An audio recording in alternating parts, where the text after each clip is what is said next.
Hello everybody, I am Chris Baker from LuckyGunner.com. Despite my best efforts, it seems like you guys are not yet tired of hearing me drone on about the M1 Carbine, so I've brought it back out today to put it up against another military surplus favorite, the SKS. Now, why compare these two rifles in particular?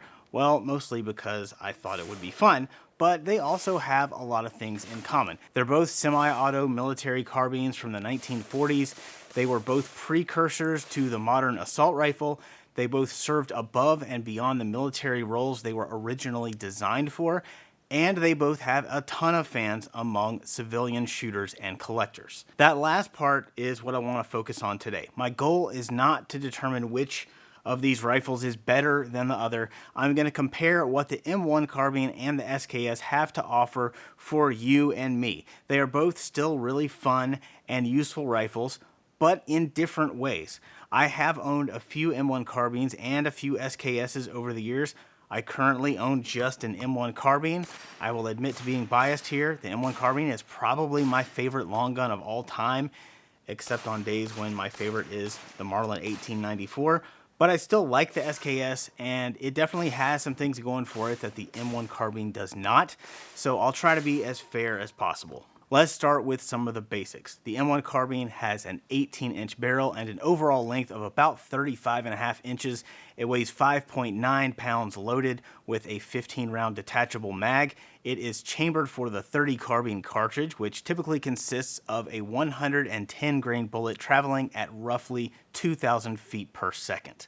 Now, I've already gone into a lot of detail on the history and the background of the M1 Carbine in other videos, so I'll let you go back in the archives and watch those if you want a refresher.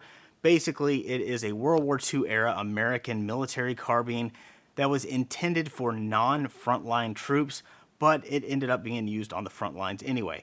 It is a very compact, lightweight carbine that's extremely easy to handle and shoot, and it fires a cartridge that is more effective than a typical handgun, but has less power than a true rifle cartridge. Beside the M1 Carbine, the SKS feels pretty beefy. It's over 3 pounds heavier at 9.2 pounds loaded. It's also longer with an overall length of 40 inches and a 20-inch barrel. It's chambered for the intermediate 7.62x39 cartridge fed from a fixed internal 10-round magazine. Most loadings of this cartridge consist of a 123 grain bullet in a steel case. Out of an SKS, the muzzle velocity is usually around 2,400 feet per second. You can load rounds through the top of the receiver one at a time or 10 at once with a stripper clip, which is what I would recommend. The floor plate swings open at the bottom for easy unloading. Most versions come equipped with a folding bayonet. It's got a notch-style rear sight that's adjustable from 100 to a very optimistic 1,000 meters. Some SKS variants have shorter barrels or larger magazines, and some have even been adapted to accept AK-47 mags.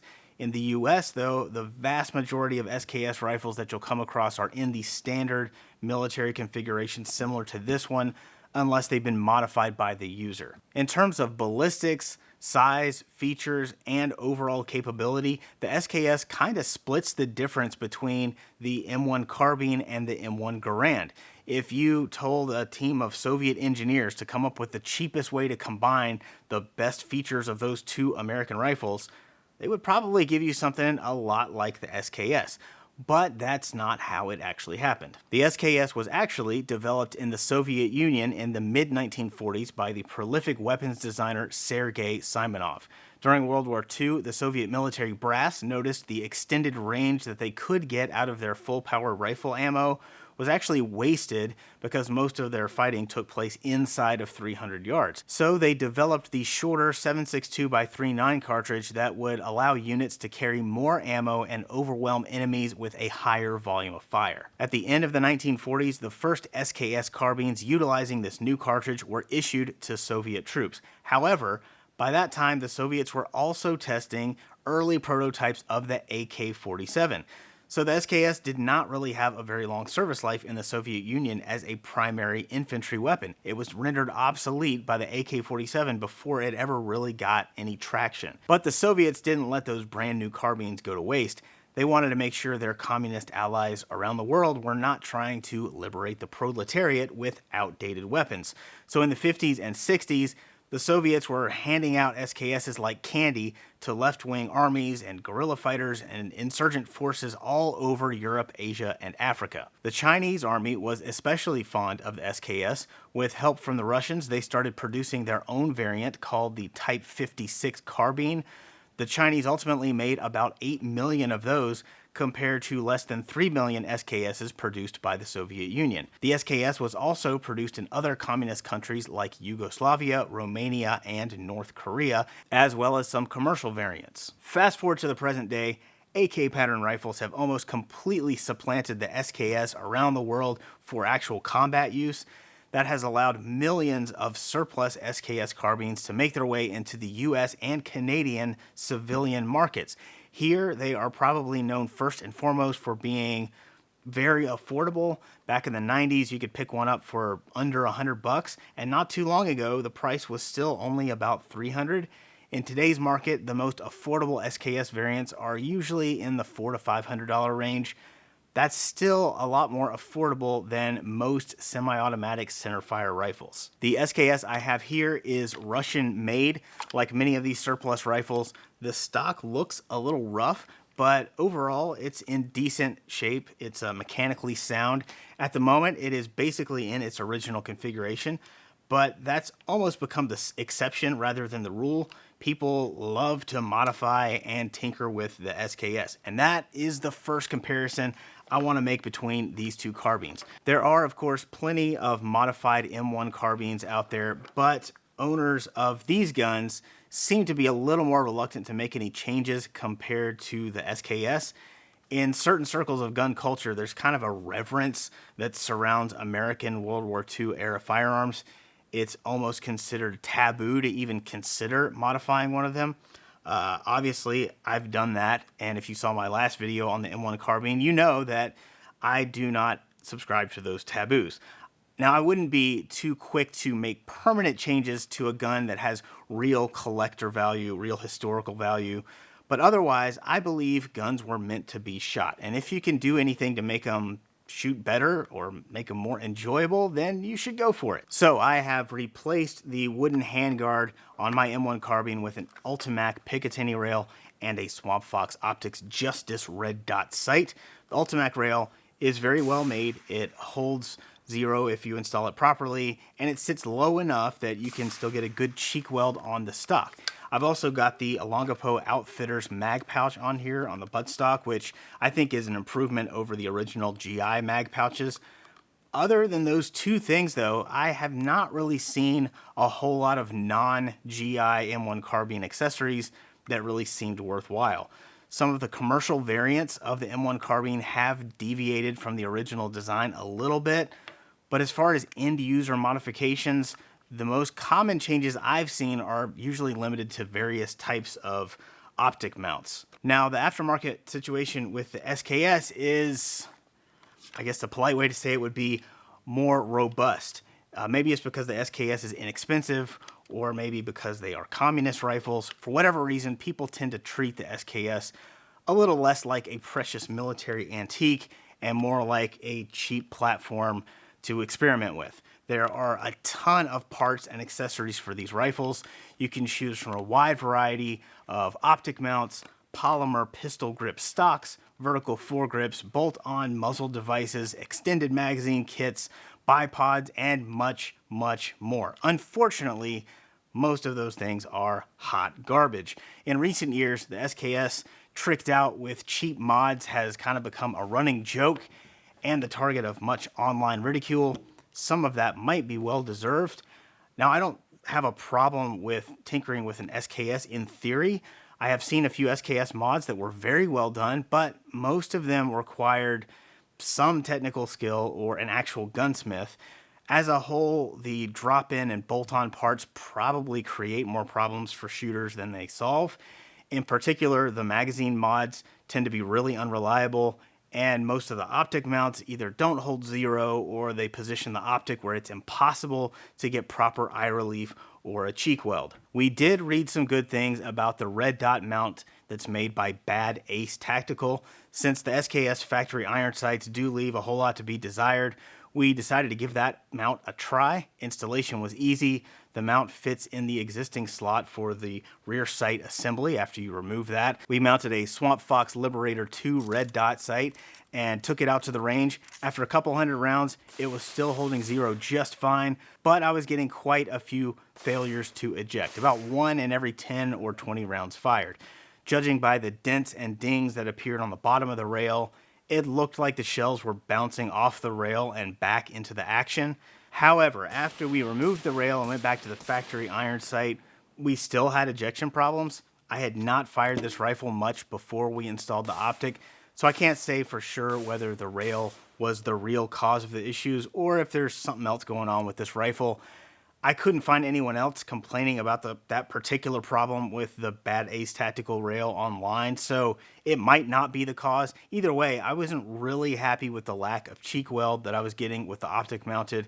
If I were to try that mount again in the future, I would definitely want to add a cheek riser on the stock to go with it. Okay, that's enough about mods and accessories. Let's talk about actually shooting these things. We're going to look at ammo and ballistics and accuracy. Both of these carbines and the cartridges they fire have reputations for being inaccurate and for being useful only at limited range. Those things are both mostly true, at least by today's standards. But we also don't want to sell these guns short. Most M1 carbines and SKSs have an accuracy potential of around 3 to 4 MOA. You can tinker with them and experiment with ammo, sometimes get them down to 1.5 or 2 if you're lucky, but 3 to 4 MOA is pretty typical. Back in the 1940s, 4 MOA was considered pretty good, especially for a military rifle. In terms of pure mechanical accuracy potential, they can't hold a candle to a decent AR or even a modern budget grade bolt action rifle. I wouldn't want to try to shoot a deer at 300 yards with an M1 carbine or an SKS. But if you just want to make some noise on steel, you can still have a whole lot of fun with these guns even at that distance. I shot some groups on paper at 100 yards and true to form, I averaged about 4 inches with the SKS. The M1 carbine did slightly better at 3.3 inches. Later, we took them all the way out to 300 yards, which is the maximum distance at our range.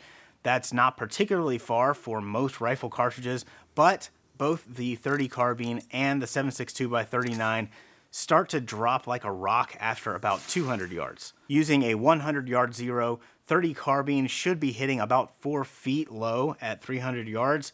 With a little help from Kenneth, who was my cameraman / spotter for the day, I had my holdover figured out within about 4 rounds, and I was getting consistent hits on steel. 7.62x39 doesn't drop nearly as fast as the 30 carbine. With a 100 yard zero, most loads will hit around 25 to 30 inches low at 300 yards. But since I had the iron sights back on the SKS, I just moved the rear sight up to the 300 meter position. At 300 yards, that meant I had to aim just slightly below the target, and I was getting hits on 3 out of 4 shots. That is not bad for a couple of supposedly inaccurate rifles. And with the SKS in particular, there's just something gratifying about ringing steel at 300 yards using crappy sights and cheap steel-cased ammo. Now, if you actually want to use one of these rifles for something practical, like hunting or self-defense or defending your family during the coming cyborg uprising of 2029, you might be more concerned about the terminal ballistics of these two rifles. That is one area where the SKS definitely has some advantages, at least on paper. The typical 7.62x39 bullet has about 12% more mass and 20% more velocity than 30 carbine. If you look around, you can find numerous official and unofficial reports of how both of these rounds have performed on the battlefield, but most of those reports involve full metal jacket ammo. So we have to kind of take them with a grain of salt because we are not limited to FMJ. We can use soft point ammo and ballistic tip loads. Expanding bullets have a major impact on the wounding potential of these two cartridges in particular. They create a bigger temporary stretch cavity that is more likely to cause wounding and tearing that radiates out beyond the path of the bullet itself. These two intermediate cartridges really need to deform in order to transfer that energy to the surrounding tissue. I like the Hornady SST bullets for 7.62x39 and the Hornady FTX for 30 carbine, but some of the basic soft point loads also expand reliably. If I thought I was going to be hunting some medium-sized game, neither of these guns are ideal, but I would definitely lean more toward the 7.62 and the SKS. But for stopping a violent human attacker at close range, I really doubt there would be much of a practical difference between an SKS and an M1 Carbine loaded with good soft point ammo. The increased ammo capacity and the shorter overall length and the ease of shooting the M1 Carbine, I think, make up for any potential loss in ballistic effectiveness. For practical use, really, I think reliability should actually be a much higher priority than ballistics. Both of these rifles can be reliable, but since most of them are at least several decades old at this point, it's not uncommon to run into issues. In front of me here, I have an M1 Carbine that has been plugging along flawlessly for many hundreds of rounds, but I had to do some work to get it to that point. This particular SKS has been giving me some issues that I haven't been able to troubleshoot yet. However, the general impression I've gotten is that the average unmodified SKS tends to feed more reliably than the average M1 Carbine. I cannot prove that. It's just what I have gathered from having owned a few of these rifles and from hearing about other people's experiences. The M1 Carbine has the added variable of the detachable magazines. These can be a weak point in the feeding cycle if you don't have good ones. There are also a bunch of commercial M1 carbines out there, and those usually tend to be more problematic than the carbines that were made during the war. On the other hand, the SKS is susceptible to the slam fire issue. The firing pin in the SKS is supposed to jiggle around freely inside the bolt until the hammer hits it, but sometimes it can get stuck in the forward position, either from corrosion or from the cosmoline grease that they used to preserve these rifles for storage. That can easily lead to a slam fire. That is when a round discharges when you release the bolt or when the bolt cycles. Sometimes it manifests as just an occasional surprise 2-round burst. In a worst case scenario, the gun goes full auto and fires all 10 rounds before you even touch the trigger. That is not good, and it's a fairly common issue with the SKS. I've seen slam fires happen with 2 of them, and I really haven't seen that many SKSs. The easiest way I know of to avoid it is to install a firing pin from Murray's Gunsmithing. It comes with a return spring that holds the firing pin in the rear position until the hammer hits it. Having said all of that, if you get either an M1 Carbine or an SKS in good condition, replace any worn springs or parts, keep it cleaned and lubed, and use decent ammo, both of these guns can be incredibly reliable. Now, I know what you're thinking. Chris, you've been at this for almost 20 minutes, and you still have not told me which rifle is better. I am lost. I need your guidance. I want to buy a pointless old gun for reasons. Just tell me which one to get. Okay, if you are going to twist my arm, I'll pick one for you. Get an M1 Carbine. Obviously, they are just more fun than the SKS. As a means of transporting bits of lead from point A to point B, the SKS is a fine instrument, but it's clunky and heavy. It gets super hot if you start shooting like ammo is 12 cents a round again. The safety is a negligent discharge waiting to happen. It is the same shape and right next to the trigger itself. On the other hand, the M1 Carbine is light as a feather, probably an eagle feather, because the M1 Carbine smells like freedom instead of cosmoline. It's got a better trigger, the safety is safer, it holds more bullets, it has better iron sights and better optic mounting solutions. And if you're really into the whole bayonet thing, you can get a bayonet for your M1 Carbine, and they're actually kind of sharp. The only real downside is the cost. Even with SKS prices going up, they still cost about half of what you'll pay for a decent M1 Carbine. and then you still need some magazines, and 30 carbine ammo is always a little more expensive and sometimes more difficult to find than 7.62 by 39.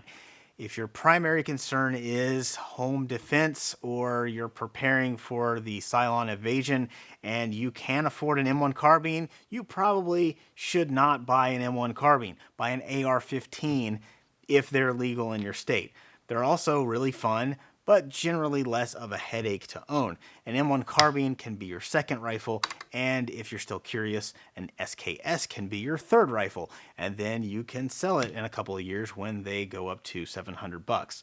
But if you cannot afford an M1 carbine, the SKS is a pretty good rifle to see you through the end of the world. Yeah, they're kind of dated, but they're also rugged and usually pretty reliable if you don't mess with them. For any kind of defensive use, I would definitely trust a surplus SKS over the kind of AR or AK that $500 will get you in 2021. So there you have it. The M1 carbine is freedom-loving fun for filthy capitalists. The SKS is personal protection for the poors, and I am the very model of a modern major general. Buy some ammo from Lucky Gunner. I'll see you guys next time.